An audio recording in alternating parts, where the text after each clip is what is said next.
ពេលនេះជាឋានសួគ៌មែនទេចង់ក្រសាបសូមអោបអូនអីលើអំឡឹងយូរទៅឃើញពើល្អដូចរីងសែនស្រស់សំផស្សដូចទេពកញ្ញាភ្នែកមុតធ្លុងចិន្តាថ្ងៃណាបានគៀកកាយច័ន្ទភ្លឺហើយ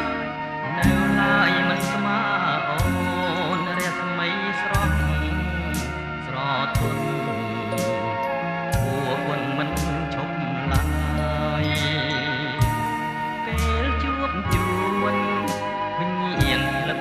ទាំងអស់ហើយចង់សួរឲ្យអូនឆ្លើយកម្មមកស្ដីមិនរួចนิ่งហើយគឺជាមុនស្នេហ៍នឹករត់វេរតែគួរស្នេហ៍គ្មានពេលភ្លេចចិត្តបំណងបងនៅជាប់ជានិច្ចដុនទេ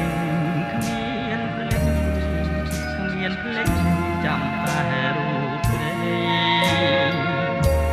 បងបដិញ្ញាប្រាថ្នាតែអូនមួយអូនអើយអូនកុំព្រួយណាចរណៃស្លាប់ឬរស់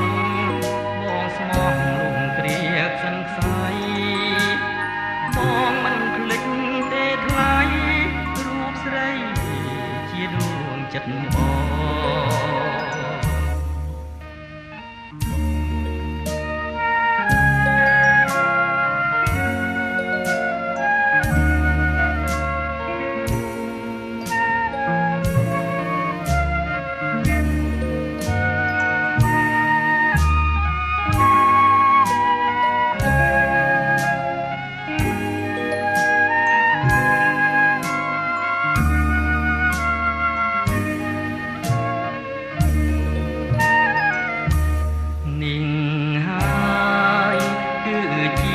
មុន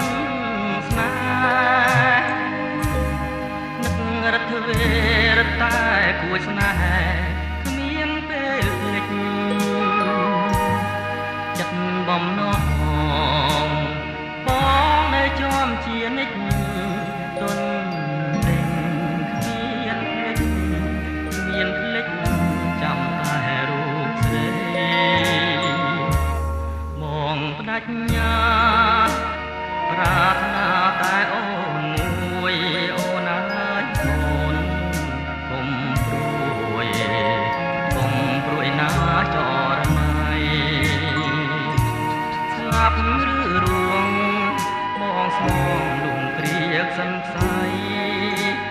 បងមិនភ្លេចទេថ្លៃរូបស្រីជាដួងចិត្តបង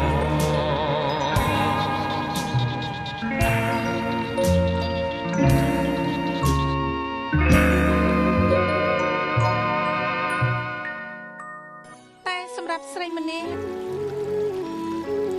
ពេលរស់នៅជាមួយអ្នកដែលខ្លួនស្រឡាញ់ដោយសាមញ្ញនិងសប្បាយចិត្តជាក្តីសុខធំបំផុត